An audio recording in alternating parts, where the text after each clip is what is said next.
Welcome to the Parts and Labor Motorcycle Podcast. It's brought to you by Biltwell Inc. We're going to dive deep into anything motorcycle related. We're going to introduce you to some of the most interesting friends we know. And we might even try to solve a problem or two. You got a question? That'd be cool. Send us a voice recording or an email. pod@biltwellinc.com. pod@biltwellinc.com. Hey, you know the deal. Biltwell Parts and Labor Podcast. We're here with big wig, big shot, big baller, Tyler Valentik. Come on. And he just got second at the Biltwell 100. It's a little unfortunate. I don't know if that's ever happened, but Couldn't pull all the strings together, but we tried. But that's all right, because you know how many times he's won? I think all the other times. All the other times, four times. 4 times? I wanted to so he won all the other times. I wanted to make it 5 feet, but we could, Don't feel that bad. It's all right. So, Tyler, welcome. Thank you. Thank you for having me. This is all like really legit. Oh, I didn't expect all this, dude. Top of the bottom shelf. That's all we mess with. Top of the bottom shelf is a good spot to be. Yeah, it is. It is. I like it. Well, hey, we're in California. You're from Pennsylvania. Why don't we go through all the normal jumbo stuff? Jumbo wumbo. How old are you? Dang. I just turned 30, dude. You're 30? Yeah, I just turned 30. Dang. Which is pretty crazy. We're going to hear dang 100 times during this now. If we don't do at least 100 dangs, Start the dang count now. I'm going to quit my podcasting career. Start the dang count. Yeah, dude, I just turned 30 years old, which is crazy to me. Dang. And yeah, dude, I don't know. Last of the 20s were pretty crazy, I guess. Your typical stuff. Yeah. But I'm 30 now, dude. Like, I'm drinking water. I'm doing the whole 30 thing, dude. I'm just treating my body like a temple now. See? Making people proud. Shout out to treating your body like a temple. Yeah.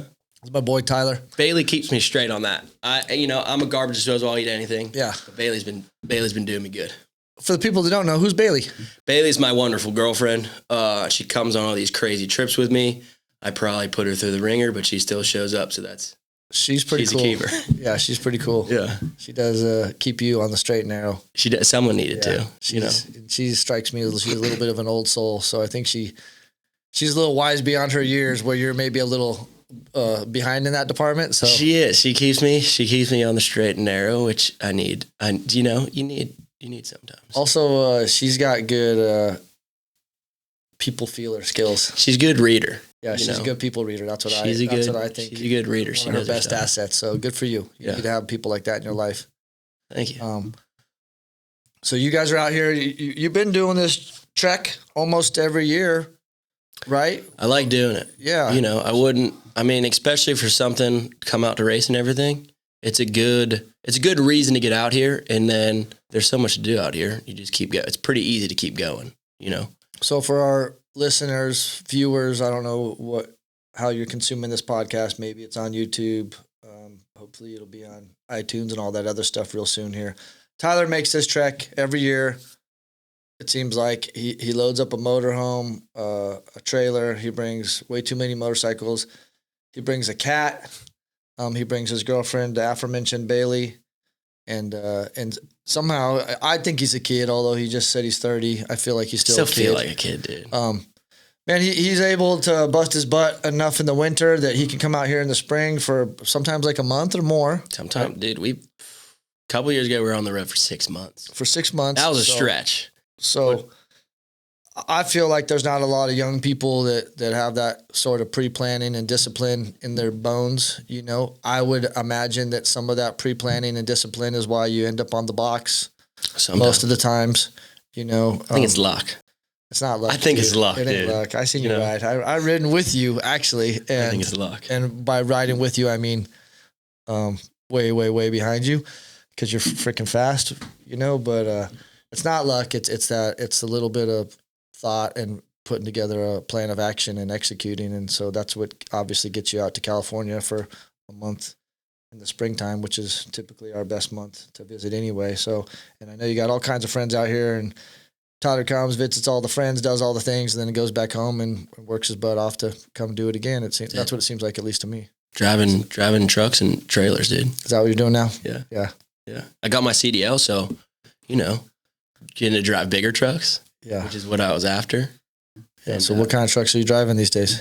Well, I was driving 10 tons for a long time at my buddy's excavating company, and then I 10 just 10 tons or 10 wheelers? 10 tons. Okay. Just a little, big dump truck. Okay. But a small dump truck. But then I just started driving triaxles, which is like, the big dump trucks. Yeah. Like a real trucker. Yeah. Itching. Yeah. Yeah. My dad's a truck driver, so I dig it. Are those things, are they all automatics now? No. Oh, you got clutch? Yeah. 2 sticks? Not 2 sticks. Okay. Still 1 stick. Yeah. Good 10 speed. Still, that's not easy. No. Yeah. It was a learning curve. Well, it's like, I was driving something that was heavier, something that was longer, and then driving something, I'd never used a splitter before. So that was a whole learning curve. So it was a little intimidating at first, but it's not too bad. Yeah. I bet you picked it up quick. Yeah. Let's back up. We're back From Pennsylvania. Right? Yeah. Born and raised? Born and raised I grew up in South Park, Pennsylvania. Okay. Like the TV show, but in Pennsylvania. Is that where is it? Yeah. It's supposed to be? No, it's not. I've been to South Park, Colorado. Oh, that's where it's supposed to be. But South Park, Pennsylvania, legendary like BMX area there. Yeah. There's a lot of BMX history there. Okay. You're South Park, there is. Yeah. Sorry, South confused. Park, Pennsylvania, South Park. But grew up at, they got a good BMX track there, and later they put a skate park there, and it was just a good good place to be. So you're a kid, you're riding BMX. Tons of BMX. Yeah. Grew up riding BMX. That was it. You have a race or just a free ride kind of deal? I raced a lot between like 6 years old and probably like 11. And then I wanted nothing to do with it for a couple years. Played a lot of baseball. What year were you 6 years old? Like what year was that? 6 years old. So like 2001. Okay. Yeah. All right. 2001. Did all like the East Coast races, like the NBL. Yeah. Up and down the East Coast. It was fun. They're bigger on the East Coast, and on the West Coast it was ABA. ABA, yeah. And then I don't know. Now it's like USA. I don't know. It's all like one thing now. Now it's dumb. Is what it is. Times have changed. Yeah. It's protein powder and push-ups. Yeah. Okay. We ain't about that. Dumb. Sorry. But yeah, the BMX, that was sick. I did that. Raced till probably 11, then played baseball for a couple years. Didn't want nothing to do with it. Okay. And then they opened the skate park in our hometown, and it was like after that, that's all I ever did, which was sick. Skate park. And so you skated, or you just rode your BMX Rode bike my there? BMX bike there. Okay. Yeah. They had a crazy half pipe that no one really rode, but it was there. Yeah. And then I built a little half pipe in my backyard, in my dad's backyard, and learned a lot of stuff on that thing, which was cool. What did your dad do growing up when you were growing up? He raced. Well, when I was growing up, he got me into BMX. He raced like in the 70s at South Park. Oh, wow. And then he got me into riding BMX. And that rest was, we got to ride BMX together. Now we ride motorcycles together. We should have had your dad on here. He showed up. He was in town for a little while. He's working in LA somewhere. He's in hospital, dude. Is he? Yeah. Hospital. Like if you were to get a heart surgery, the machines that keep your blood pumping, he works on those machines. Okay. Yeah. So he comes out here and, gets a flight back and forth paid for work. So he's pretty smart. He's a smart dude. I guess it skips a generation, huh? It skipped. It definitely skipped. JK. I think you're pretty smart too, Tyler. I'm glad you think so. You got a brain in there. So, So where do the motorcycles come from? How do those figure into the picture? Evolution. Okay. No, you want to go faster. I wanted to go faster, I had some buddies. It was probably, I was heavy. We went, my first like actual BMX road trip. I went to Austin, Texas for Texas Toast. This was probably 2000. I was still in high school. It was 2013. Some dudes down there. One of my buddies, Nick, rode a little Sportster chopper, and then met this other kid, Wally. He was on a shovelhead. I'm like, this is the coolest shit ever. So then that got my like spark of interest in Harley stuff, and then it just progressed from there. Okay. When did you decide you're gonna ride a hooligan bike? Is this your first that bike you got? Is that like your first hooligan you built? And no, so I built a bike. I built a Sportster that was set up like very mild tracker, like more of like a street tracker. Like I saw dudes like Mikey Virus, Mark. I saw people jumping Sportsters. I was like, this is crazy, So I had a Sportster at the time, and I like would make little changes to it. But it would go back and forth from like, do I want this bike to be an off-road sportster or do I want it to be a little chopper? Yeah, it's hard to make it both. So that bike ended up going towards like more of a chopper direction. And then I bought another Sportster that I made like a true, like a, an actual rigid, like a pretty nice rigid chopper out of. And then that bike, my original Sportster, we did that like street tracker out of. So it wasn't until the first Biltwell 100, I was buddies with Cliff, and Cliff's like, we're signing you up in this race. Shout out Cliff. It makes sense that you and Cliff are friends. you know what I mean? Even though you guys are on opposite ends of the country, you both are very smart retards is how I would put it. Like Cliff is very talented. He is. He's a talented dude. He's a good time haver. He's a professional good time haver, just like you. I believe you to be a professional good time haver too. And he will put an extreme amount of effort into something that's so dumb, and pull it off, and then back it up with some miles. Yeah. And I feel like you kind of do some of that stuff too. I mean, that is what hooligan racing really is. It's a terrible idea that guys work really hard on, and then if they put the miles behind it, it starts to get legitimate, and it's starting to get legitimate. It's past the point, We've been playing, watching it evolve.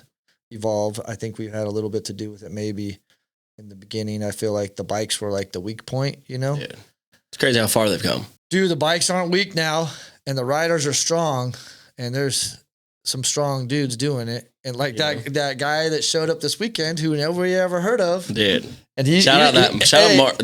Mark. What's his? I don't know, but he was like my age too. He was not a young buck, and he ripped. He gave you whippersnappers a run for your money, dude. He came out of the whole shot, and I'm like, who is this guy? Yeah, did you see his bike? Yeah. It's tight. He lost his seat and his rear fender all in one. Yeah. So that last lap, he had no seat and rear fender.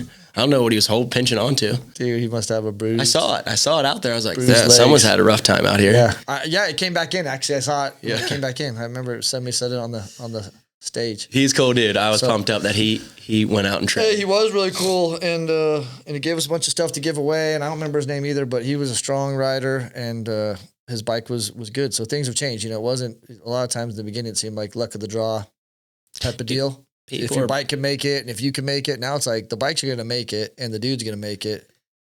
Every year, I still go out in the hopes of just finishing and not eating shit. You end up on the box, that's, a huge bonus. But, I mean, it's not an easy thing to go and haul ass in the desert on a 400-pound motorcycle, Especially one that's not even meant to be out there in the first place. Yeah. So it's cool to do. Yeah, no matter how much trick stuff they're able to do with the bikes now, they're still a Sportster. Still a lot of weight, really high up in the air. Yeah. You know what I mean? So it makes it difficult.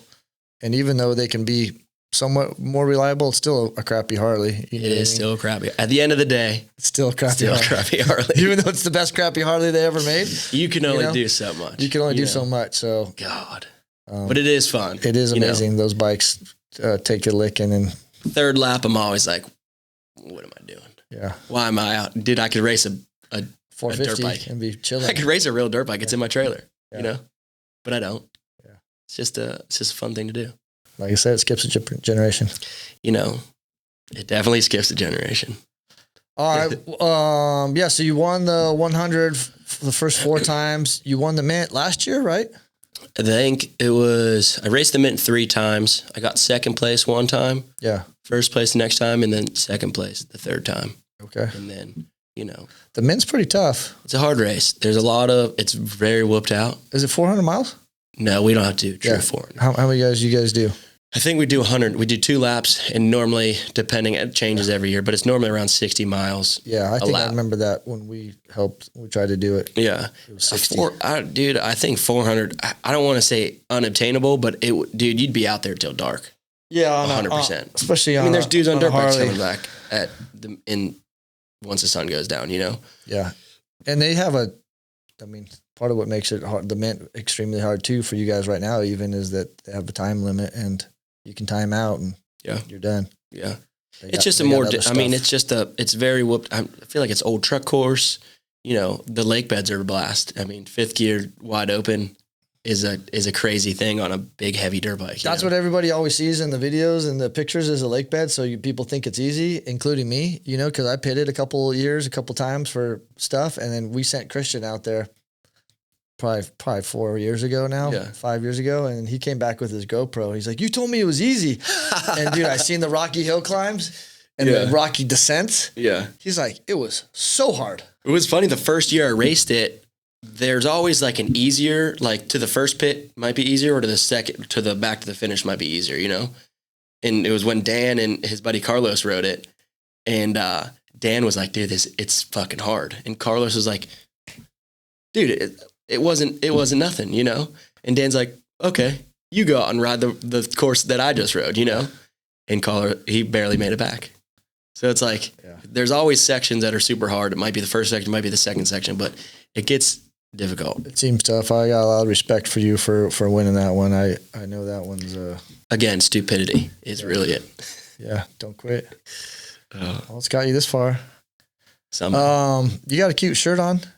It's my first day of school shirt. It's your first day of school. I don't imagine wanted to look you know, smart feller like you ever went to school that much. I went to school. Yeah, I finished school. I have my diploma. Okay. I don't have it with me. Is it in the RV? You don't have it's hung up on the side of the RV. Oh, I think you should have it with you.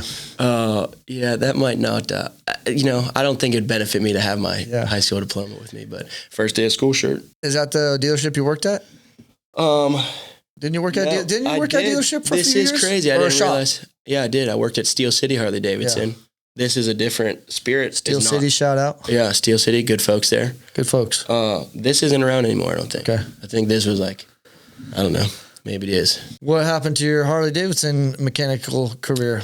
Short-lived, somewhat. You know, I'm good at taking stuff off motorcycles and making, you know, choppers work together. Yeah. But, you know. Putting it back on's a little harder. Putting everything back together all legit is, you know. I was doing basic services. You know, I started there washing motorcycles, and then I was a service writer, and then I got into the last time I worked there, I was working on bikes, which was cool. But I was working a lot of Saturdays, every Saturday, and then sometimes Sundays. And I was like, I don't really like this anymore. Yeah, I mean, that's dealership. That's how it works. It made it kind of like I didn't want to work on my own bikes anymore. So I wanted to get out of that and get into something a little bit different, which, you know, it'll always work out. Yeah, seems like it has. Most times. It is. Till it doesn't. Yeah. Okay, so.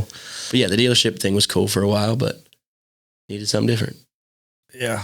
Yeah, the dealers seem to have a lot of rules, and there is a lot of rules. You think you like Harleys, and then you go to the dealership, and I think that'll make you hate them quickly. I know. It's just like people, a corporate, like it's just there's a ton of people there's that more hate rules. Harleys after they get down at the dealership. Yeah, I think that's a good way to ruin it for you. So good on you for getting out early. Yeah, I don't know, you know, early enough, I guess.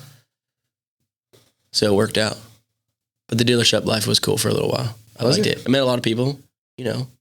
So it was neat. Dang. Got a lot. You know, I don't get to ride new bikes that often, so it's cool to, you know, even go on test rides. I would do a little longer test rides. They're probably wondering where I was at, but I was just stopping at the taco shop. You're just being thorough. We got there's a good, on my test ride loop. Yeah. There was a good little country store I would get in chocolate milk. I would sit there for a little bit. Yeah, was it as good as the chocolate milk from out here?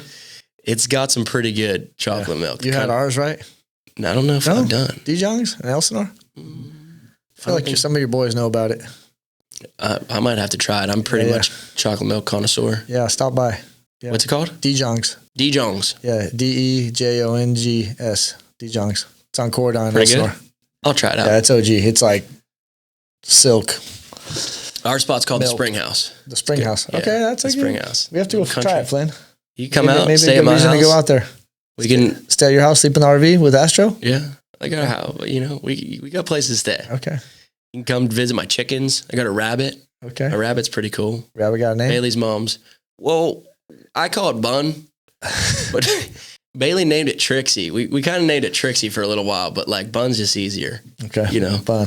But she just runs. I think it's a girl. I like to think it's a girl. Yeah. She just runs around my front porch. Okay. She just hangs out there and wild. Yeah, you know, all she does rabbits is are kind of scary a little bit. They're kind of weird. The rabbit I have is cute. They got weird eyes and. No, for this little rabbit, it's all white. It got little blue eyes. Okay. Not one of the ones that has the red eyes. The red eyes is what gets me, man. I wouldn't have took it in. The red eyes are Bailey's working. mom had this rabbit, and Bailey calls. She goes, "Hey, my mom has this rabbit. They don't really want it anymore. Can we take it home?" I'm like, "No, I don't want a rabbit." We went over there for dinner, and I saw the rabbit. I'm like, "Yeah, well, let's take it home." So that we, you just acquire animals like that. Yeah. It's got a good home now. Yeah. And it hangs out outside. I know how that goes, believe me. Yeah. I got a bunch of dumb ones. Yeah. Just pile up. It happens. So you're traveling around the country. You're racing the Mint. You're racing the Biltwell 100. You got a trailer full of motorcycles, 6-7 motorcycles in there right now. What else? You racing anything else? You out? What are your goals when you're on these walkabout trips, these excursions? I like seeing all my friends, dude. Yeah. Part of traveling is a good way to see buddies you haven't seen in a long time, and it brings everyone together, which is cool for me. I like seeing new places. I like seeing new friends, old friends. That's what really does it for me. Riding your motorcycle in a new place is cool. I try to follow the sun, but sometimes it doesn't work like that, I'd like to head up towards Washington. On this trip? Yeah, I think on the way home. Okay. I'm going to go up towards Washington. Bailey's never seen like the Olympic Peninsula and everything. Right. Depends on weather. You have to stop and see Bill. Might stop, see Bill. Yeah. Give him a call. I don't know. We'll see. Yeah. But I was up there a couple of years ago. It was cool, but it was like dead of winter time and it was real rainy. I'm sure it is still rainy, but as long as it's decently okay, not freezing. Well, I just got a new raincoat. I've never really had a good raincoat before. And I was kind of pumped up about that. So you're going to go up there, head up that way, and then cut across? Yeah. I'd like to swing through Montana. I haven't seen a buddy of mine. He lives in Hamilton, Montana. I haven't seen him in a couple of years. It'd be nice to go see him. Talking of hot springs the other day, there's a really good hot spring up there called Gold Bug. I might try to see that too. Yeah, have you been put that there? on the schedule. No, Gold Bug? Have you seen that one before? Oh, Dude. we haven't been to that one. I've never You heard said of it. that one by the beach was, Four hard to Seasons beat. is the best. Am I right, Flynn? Yeah, Flynn knows. That looks like a good one. Yeah. And I'm sure it is a good one, but this one's it's also a pretty good one. It might give it a run for its money. Yeah, like some of the ones, it's not like it's super close, but Idaho that we went to, they would give Porter Cedars a run for its money for sure. I mean, Yeah. they're clean and hot. And Clean. That's what does it, dude. A nice flowing hot spring where it's clean. Yeah. Mountain water. Yep. You can't beat that. Yeah, I want to do a hot spring tour one year. Put it on the list. Yeah, I'll put that on the list. Okay. Put me on the list. If you do a hot spring run, I'm there. Okay. Well, are you going to stay out long enough for El Diablo run? I'd like to. I'm not sure yet. I would like to do that. You have to talk to Bailey and see if she could convince her to do it. Yeah, I bet I can convince her. I mean, she almost. you guys are gonna have to get some jobs though. I mean, with that motorhome getting 5 miles to the gallon. Yeah. I'm available for hire. I could drive trucks. I could really do a whole lot of stuff. Yeah. Real good. I don't know, but I'll make it happen. Yeah, I know you will. Yeah. That's what I like about you. I got some serious things to talk to you about. Gooseneck or bumper pull? I've had a lot of bumper pull stuff. Yeah. My goal would be to go gooseneck though. Yeah. Yeah. But my buddy had an issue with his gooseneck. Yeah, what was it? He blew his transmission up, got the truck towed, but couldn't get anyone to tow the gooseneck. Yeah. So he was stuck on the side of the freeway. Yeah. So it kind of sucked to end up in a situation like that. But I don't know, gooseneck to me is just baller. Yeah. Like it's just. Have you spent a good amount of time in Utah?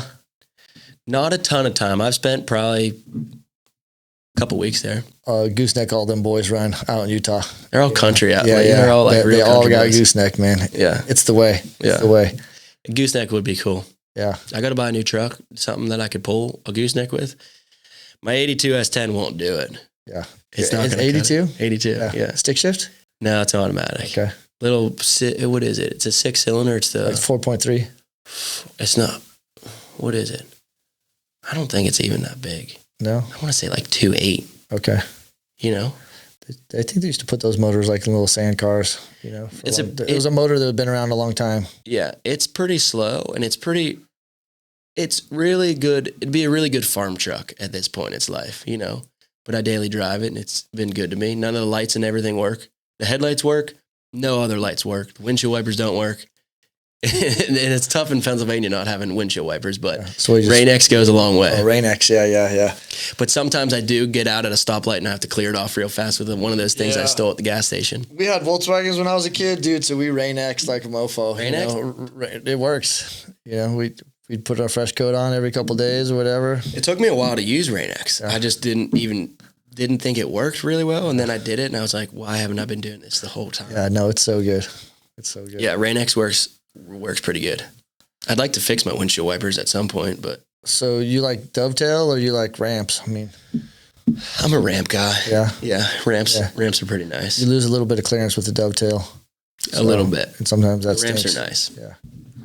Ramp. Trailer talk is, this is serious business. Trailer talk with Tyler Valentik. Trailer talk.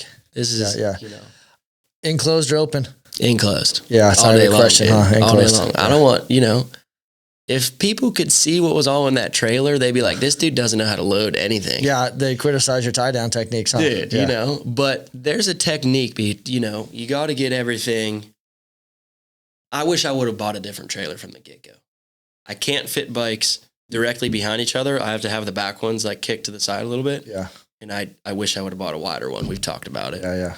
But, there's a technique to getting 6 bikes in a little 7x14 trailer. Yeah, so what's the 6 dirt bikes isn't bad, but 6 bikes that big, fatter, it's difficult. So we were talking what's optimal trailer size you think, tow behind enclosed, for running these cross-country trips that you do?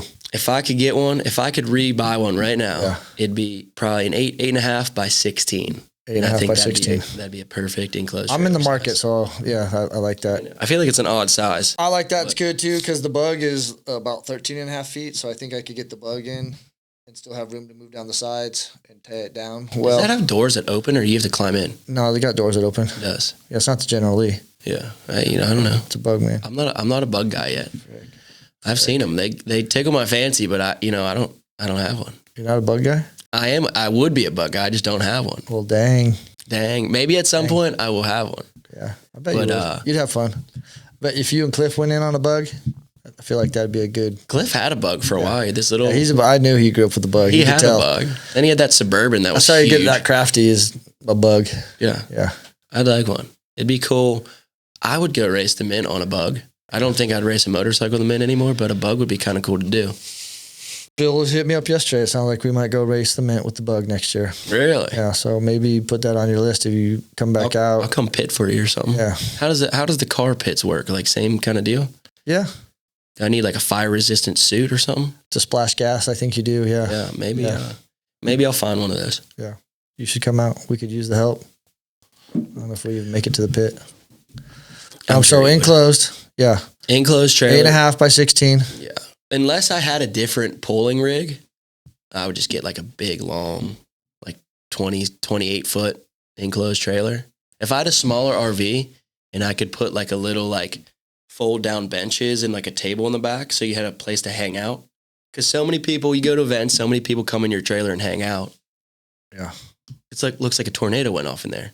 Yeah. Wouldn't care if a tornado went off in my trailer, on the inside where you're living. Do you put the picture of yourself on the tailgate or do you put the picture of yourself on the side?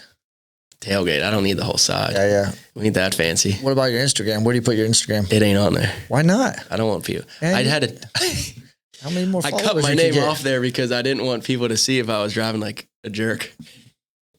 Tyler's got his little picture on the back of his trailer. It's super cute. Yeah. And then I made this trucker mad. He kept high beaming me. And he was following me for miles, dude. I'm like, just come. And he finally passed me. And he looked over and it was me, my buddy Logan. And we were both staring at him. And he was just like, just looked back straight. Like he came up flying like he was going to like holler at us or something and didn't. He probably follows you on Instagram. He's like, dang, that's Tyler Valentik. I'm going to get his name. My name on there. No, but he probably saw the picture and he's like. He don't know from that. He probably. He's seen Astro and he's like, man, that's him. Yeah. My buddy Colin down in West Virginia wrapped that for me. Rap Logic. Shout out. Good job. Rap Logic. Thank you. Down in Virginia. Thank you again. West Virginia. West Virginia. West Virginia is the place, dude. Yeah. Is it? Yeah. I like it down there. I've been through there. I never really spent a lot of time. You know a guy's from West Virginia when you see him. Yeah. Why? How? It's just, it's Tecker. You got some cowboy boots. Your pants might be in the boots. Yeah. You never know. So. Yeah, West Virginia fucks. You run yours in the boot or out? No, outside the boot. Yeah, out. Me too. I don't like sheep that much. Come on. Oh, dude. Okay, so maybe go up to Washington. Hopefully, come back down for EDR. You guys, what's Bailey got? Anything she want to see out here? She's got some.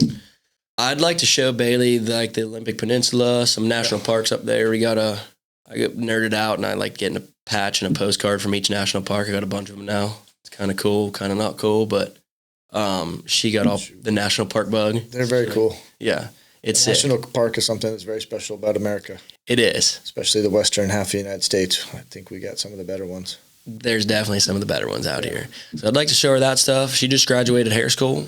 She spent the past 9 months in hair school. So she graduated. I want to show her some stuff, but she wants to get back home and get into salon or whatever, nails.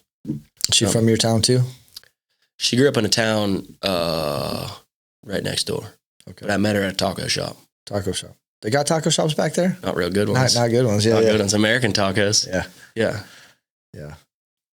Remember last year when you came out to ride and we got tacos at that place out in Anza? We put a battery in your bike. Yeah. Right? Did we put a battery in it? We just tightened the cables. I knew something was going to happen. No, we put a new battery. We brought a new battery. We put a new battery in it. Go riding with Tyler. He brings an extra battery. Yeah. You got to bring extra stuff. It's the Harley. I was having issues. It ended up being my voltage regulator, so I probably toasted your battery too. Yeah. But we had a bunch of those things. I think they're leftover Pan Am batteries. Yeah. They come in handy. And they're not heavy to bring. They're light, they're small. They don't take anti-gravity. Shout out anti-gravity. We've been running those things for probably close to 10 years, maybe longer since they started that company. I know a lot of guys get down on the anti-gravities, talk trash, and it's mostly because they don't know how to hook up the right charger. Yeah. You know, those things have been good to us for a long, long, long time. Yeah. We took a bunch up to Alaska, no problems. They had the little restart feature on them.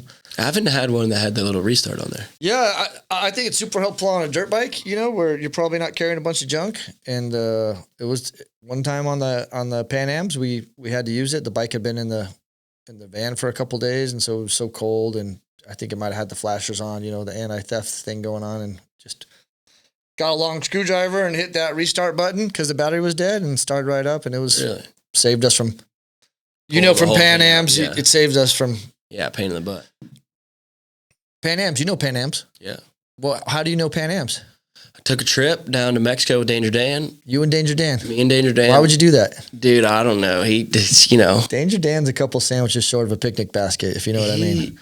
Brushing my teeth, curling my hair. No, what's funny is when we got down there. I like Dan too. Shout out Dan. I love Dan. I like to get Dan on the podcast. There, and I was like, dude, I got to get a toothbrush. I haven't brushed my teeth in a couple of days. He goes, grab me one too. And I was like, you don't brush your teeth, Dan. He didn't use it the whole time. Yeah. He goes, I just said, grab me one. Yeah. Okay, cool. But yeah, we got to ride all the way down to Cabo. We followed the Nora 1000. It was a muddy year too, right? It seemed like you guys had a lot of We water. did get caught in some mud. I've seen puddles like that before. I knew better. Yeah. But Dan was like, I'm going through. Yeah, he's like a little kid. He's gonna splash every puddle. His thing, I asked him, I said, what'd you go through that puddle for? He was like, I didn't want you coming blowing past behind me and just going right on through and making it easy. Yeah. So I went for it. I'm like, I've seen puddles like that, dude. You ain't making it through there. Yeah. And dude, he was buried like up like to the axles, and it was like you'd move it one way and it would just fill back up with like muddy cow poop water. Yeah, that's what it is in Baja. That muddy cow poop blend. There was nowhere really else to go. Like we were on like a road that was like barbed wire fences on both sides, but there was like a little, you could get around that. There was like a little gated, little opening in the fence that you could go through, but we didn't see it. So you guys started in the Nora starts in Ensenada, right? Yeah. So started in Ensenada with those guys. Yeah, we went to the start line, watched all those guys take off, and then Dan had routes that he kind of wanted to take down. So we followed a lot of that for a while. We ended up on the bike course one day. We ended up on like the safari class. We saw those guys a good bit. That's a cool class. That's a cool route. Yeah. I would like to do that route. It was pretty sweet. Yeah. Like we ended up on the truck course one day, and that was terrifying. Yeah, that's not a cool route. I don't remember what town we came through, but we were on that one Coke a day and lime on everything, and we stayed in good shape. So we're drinking a Coke, and we see all these trucks coming through, dude, and we're like, we got to go that way. So we ended up going up the mountain a little bit, and trucks are blowing past. We like just got off. We hung out for probably 2 hours, watched a good 150 cars go past before we started going again. And by that time, it was all just like, there was some Class 11 stuff. There's bugs out there. What's the other one? Like the minks? Yeah, Manx. The Manx, yeah. Yeah. There was some of those coming through. But yeah, it was tough, dude. I lost my marbles on that section of the ride pretty good. I think I remember seeing it on the gram. Yeah. Dan was laughing. I was shouting stuff that you probably didn't even know I could shout. Yeah, I know. What's it take for Tyler to lose his marbles? Because to lose his cool, because you don't lose your cool. I was fresh. I was falling a little close to Dan through a switchback, and I think I tapped a brake. Wait, real quick. Is Dan a good rider, or is he just tall? Dan's a fairly good rider. Yeah. You know, I think Dan has a lot of seat time on those Pan Americas. Yeah. And I'm a small dude. Yeah. Like, to me, to put that bike around how I should put it around, it took a lot. Like, they're heavy. And we were fully Dan, you're a good rider. Okay. Dan's a good rider. I know he's a good rider, actually. It's funny who you say it. It was funny because what happened, I hit my front brake and I dished it. You know, it was just a little put down, whatever. It took everything in me to get this motorcycle back up one time. So you guys have side hard bags or soft? We had soft bags, yeah. Soft. I had 2 soft bags on the side. I had one on the back, and then I had a little tank bag too. Yeah. We had a lot of stuff.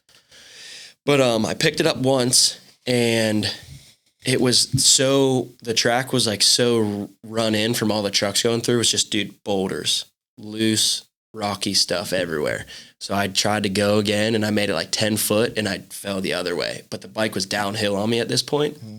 And dude, I was honestly at like 10 minutes, I was trying to pick this bike up for. Dan's gone up the mountain. I don't know where he is. Hey, good friend Dan. Yeah. He didn't have, dude, there was no good place to stop though. Like I wouldn't have stopped either. I know how it is. Just because your buddy bonks doesn't mean I'm stopping. I'll walk it back down maybe. Yeah. So he eventually ends up coming back down, but it took a while. In that time span, from where we were at on this switchback, you could see like probably 2 miles of track coming up to it. And I see 2 like trucks coming up, and like I'm starting to get nervous. There's no room for them. I'm in a horrible spot. It was like around the switchback at this point, and like I was in the middle of the trail, and there's a big cliffside on this side and a cliff going up on this side. So like there was nowhere for me really to go. I'm smoked. Like I'm shaking at this point. I couldn't pick the thing up. So this dude comes up in a truck. I run around the switchback. I'm like, yo, my bike's in the middle of the trail. Yeah. Like you could probably make it around me. Just take the switchback wide. And then cut around me. And dude, they just like drifted around this corner, and I'm like, oh God. And they just stopped, and they're just looking at me, and I'm like, I can't pick this thing up. Yeah. Like I need help, or I go around. I don't know. Yeah. So the dude gets out, the passenger gets out and helps me. And I'm like, all right, on count of 3, we'll pick it up. And I'm like, 1, 2, 3. And we push. He goes, holy shit. And I'm like, dude, that's why I couldn't get it up myself.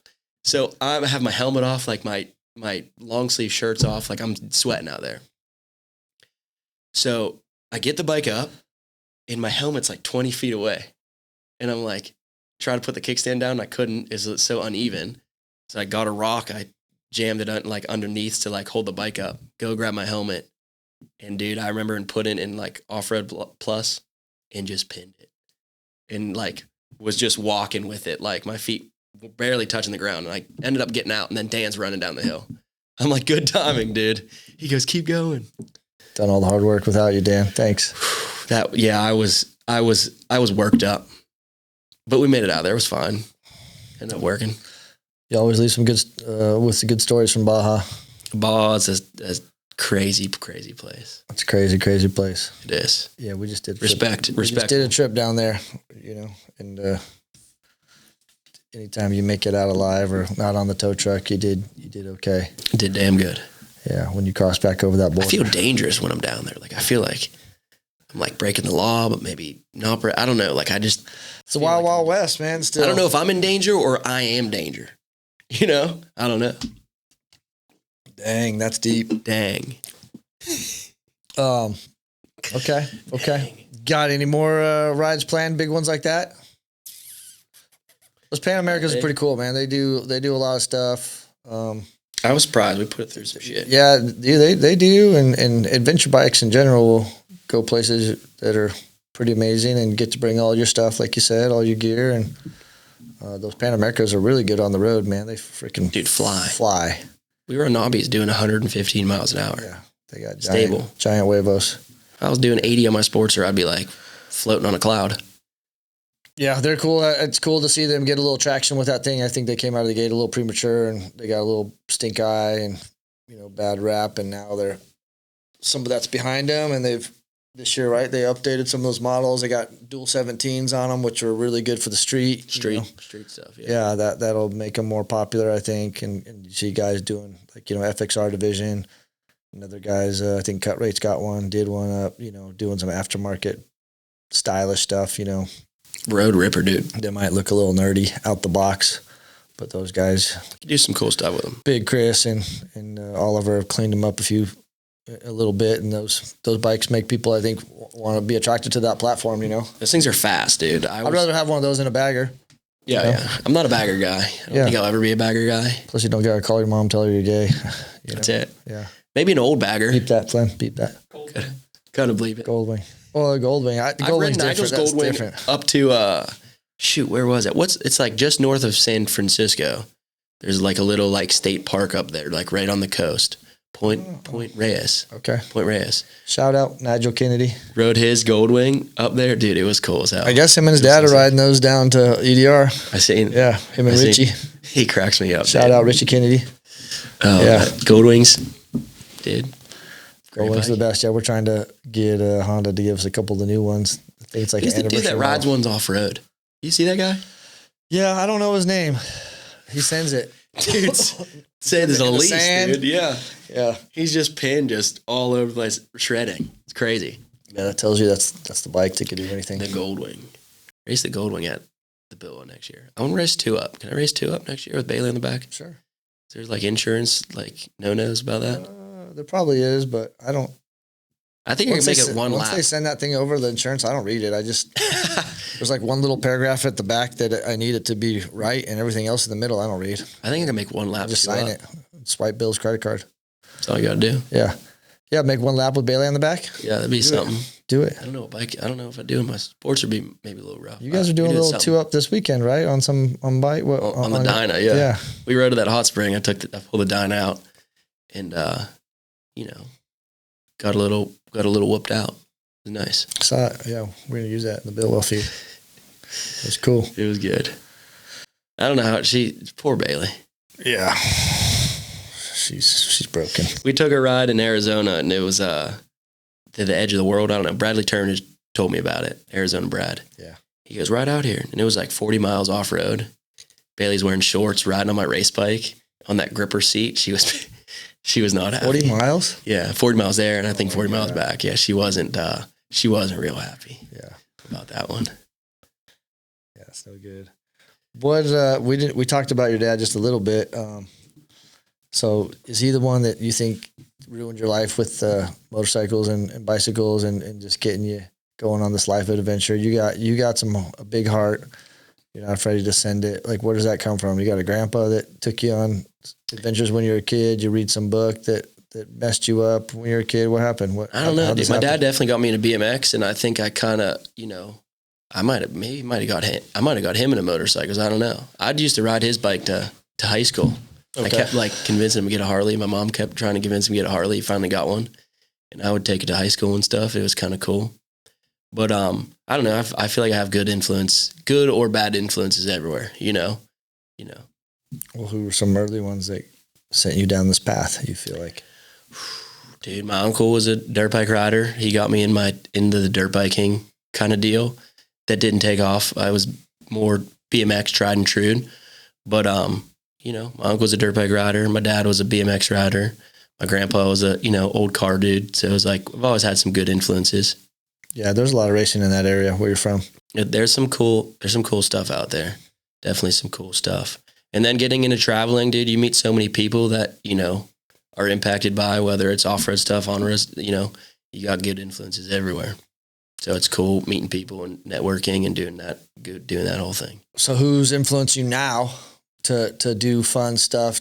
Who do you think's out there having maximum fun, on these crappy bikes kind of, and traveling or just doing it at a high level? Who's doing it? Dude, it really got me pumped up on on off-road hooligan stuff. Rich Silva really got, dude, I got Shout out, Rich. specs off Rick. He helped me out, pointed me in the right direction. And from the first hooligan race, dude, he gave me some oil. Like, he was just a good time dude. He's definition too dumb to quit, Rich. There's a lot of guys out there that are living pretty good, doing cool stuff. Rich is one of those guys. You're one of those guys. There's a lot of I'm one of those guys. Yeah, there's a lot of dudes doing some cool stuff, and I just try to do my own thing, cool stuff. Rich's camp at the 100. He had the wagon circled. The who's who of fun havers. Dougie's another one. Dude. Nick Sawyer. Hey, Dougie sends it, dude. It's his birthday. What a better birthday weekend than that. You know what I mean? Yeah, Dougie sends it. He told me he was the last finisher. He said he was drinking buzz balls and drinking beer every pit. He was having a good time. He said he got his money's worth. Yeah. You met Dougie's brother? Mm-mm. He sends it too. Yeah. Did he race? Was he rated? I don't know if he was racing or not. He might have been racing a dirt bike, but he's a strong rider as well. Yeah, he rips. Yeah. Those dudes roll. They know, the good times racing, they bring that for sure. Yeah.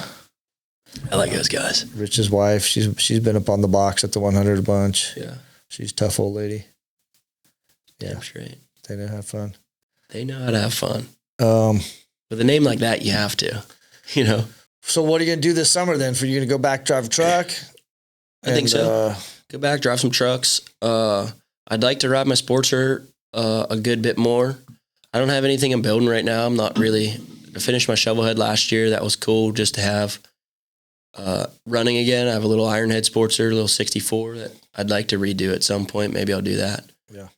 But keep busy with some projects. Pennsylvania, the summertime's pretty good. That's why I stick around there.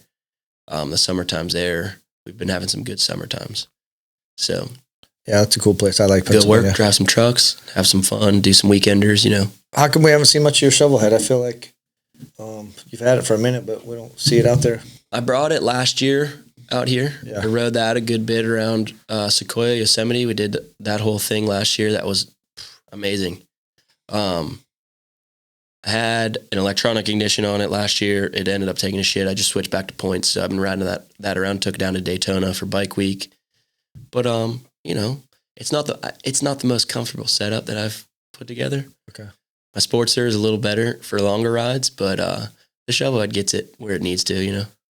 What bike does Bailey like? Not the Shovelhead. Yeah, not the Shovelhead. Not the Shovelhead. The Dyna? She probably likes the Dyna the best. It's the most comfortable. Put a sissy bar on the back for her. You got one? I might have a stock one somewhere. She doesn't use it. Oh, okay. I was like, do you like that thing back there? She goes, I don't I seen her back there last night. We were riding. I was like, oh man, put a sissy bar. Yeah. She the Sportster, she's locked in. Like there's not much room behind me in the sissy bar. So she likes that because she's like locked in there. But it eventually gets on. The seat's pretty small on it. But it works. All right. You got the Dyna in the trailer. Dyna's, I wanted to bring stuff this year that I would know would work no matter what. Yeah. And bringing my Shovelhead or my Sportster isn't always the case. So I didn't want to deal with that frustration. Right. So I ended up bringing my dad's Softail. He wanted to bring that out and ride around a little bit this year, which was cool. And he came out? He came out. For the 100? Yeah. He rode, we took his bike out in Vegas. He got to ride from Vegas to the Bitwell, then rode around a bunch around there, which was cool. I think he was pumped up about that. Yeah. I'm bummed I didn't get to meet him. Your mom was there too? My mom was there. We brought Bailey's little Sportster out with us. I'd like to get her riding a little bit more. Yeah. So we got a lot of stuff in the trailer. Well, if you guys are gonna hang out in California, it's gonna get a little warm for a couple of days, but then it's still, man, we're having great springtime weather. Yeah, we had a long winter time, so I'm ready for the heat. Feels good. Not wearing a shirt. What more can you ask for? Yeah. Yeah, it was nice last night. That was a perfect little. That was a nice sunset ride. That that was good. A little bit quiet traffic and stuff's green. We didn't get a lot of rain, but we got some rain the last month, and kind of it came in last minute, but it's greening things up. And yeah, I feel like every time I'm here, it's the spring, so it's always fairly green. Yeah, I never see it when it's like gets all brown. Does it? Yeah. It does get brown. It does get brown, and it freaking catches on fire. It's not as great. Yeah, it catches on fire. That's crazy. It's coming. Probably happen quickly. It's I'll be out of here. Part of California. Yeah. Used to only happen in the end of the summer. Now it happens all year round. Crazy how stuff changes like that. Like it's wild. I guess the worse the spring, the rainier the spring, the more stuff is to catch on fire late in the summertime. It is to catch on fire, yeah. That's what they say. It just catches on fire no matter what. It's just hot. So if I could go to Pennsylvania in the summer, I think I would go there. Come on over. It's a little hot over there. Got a place for you. You could have the whole RV. Yeah. Set up an apartment in there, dude. It's nice. You got an extra cat? You can take the rabbit under your wing. Yeah, I'm not taking the rabbit. She's cool. It's a little weird. She's a little weird. I'll show you. I'll show you a picture. You'll like her. She's cool. So go back, drive trucks. Bailey, get a job cutting hair. Think you guys will be back next spring? Always. Yeah. Wouldn't miss it. Yeah. Okay. Yeah, I like coming out here. All the people are good, and it's a good time. Okay. I've gotten a good routine of coming out here, so I like to keep it going. Yeah, I think all your West Coast friends love it when you come out. I think you might be a little bit of a cheerleader for those guys, whether you know it or not. Definitely for the Arizona guys, they need it, dude. Those Arizona guys. I'm trying to get there this weekend. I want to go see them this weekend. Those guys crack me up. They didn't really come out this week, just to the 100, huh? There's a couple. Bradley was there. Was he? Yeah, Brad was there. I did see him at the end. I did see him. Yeah, Sean DJ was out there. Okay, I saw DJ. Yeah, they had a good crew out there this year. That's who counts. Yeah. DJ. There's a lot of those dudes. They're good people. Yeah, they're great. I stay on Sean's curb, and I can't believe his neighbors don't, holler at me for parking on his curb that long. I used to come out here and stay on Alex's curb, and then I started getting tickets. Yeah. I probably have 25, 30 tickets in San Diego. Parking tickets in San Diego. They got me for 8 tickets one time in one sitting. I was parked down in, I don't know, somewhere down there. They got me good. I rode around looking for the parking guy in his little dorky car. I couldn't find him though. I don't know what I was going to do, but there's not a lot of places to park in San Diego. Even East County's gotten full, and they're pretty serious about it. It's they are their money. You got a big rig. It's a little bit longer than I need, but I could fully live out of that thing. That's why I kind of keep it around. Worst come to worst, just live in that thing. That's cool. Tyler's currently living in the Builtwell parking lot with his cat and his old lady in the RV and the trailer, and we're all posted up in there. Yeah. Until they kick us out. I text Josh last night late. Hey, don't call the cops. It's just Tyler. He's like, all right, well, thanks. I appreciate you. Let me know. Well, you're always welcome to stay there. Thank you. I hope you can figure out a way to hang out for EDR. I'd like to do that. It's always a good one. It's special. We get so many people from so many different parts of the world. Baja, as you noted, is just a special place all by itself. You feel like an outlaw or something. It's, for as much as that place has changed, just like everywhere else in the world, it really hasn't changed. A lot of it's still the same. I think it's still the Wild West. It's still the Wild West. Yeah. Flynn mentioned at the beginning of this show that there's no place. Something about burning trash and Fabuloso in the morning just makes you feel like, I don't know, an outlaw, kind of, or like some adventures right around the corner. That's how I always feel like this is magic. It holds that stuff. Magic, like it does. It does. It's not for everybody. Baja's not for everybody. It's some people go there and they're very turned off. The water line, the poverty, the trash. They can't see the beauty through all that stuff. But it is a special place, man, and teeming to the brim with amazing people, which is the best part, the nicest. You break down in Baja and someone is the first person to pull up is pulling over. It doesn't matter if it's a little old lady that can't really help you. She's going to call, her nephew who can. Yeah. And at least in California, man, you could be a good looking lady and break down on the side of the road and still no one's stopping to happen. You know what I mean? It ain't happening. They definitely ain't pulling over for me or you. So unless they're going to give us a ticket. Yeah. I'm good at getting tickets out here. Parking our cat. Yeah. Well, you're always welcome here. We appreciate you making time for us. Love seeing you. Love seeing Bailey. Love seeing you get up on the box. Guess you have to come back next year and defend your. Maybe I'll have to do some push-ups or something. I don't know. Yeah. You're 30 now. I'm 30. I'm going to have to start doing push-ups and stuff. Butt chugging, protein powder, something. Oh, God. You better tune it up, man. We'll try. We'll get there. All right. Well, I appreciate you making time, man. Thank you. We'll catch you soon. That's it. Thanks again, people, for listening to the Parts and Labor podcast. Tune into the next one. Thank you for having me. Bye. Thank you very much for listening to another episode of the Parts and Labor podcast brought to you by Builtwell. You got any feedback? You got any questions? Send us a voice recording or an email at pod@builtwellinc.com. That's pod@builtwellinc.com.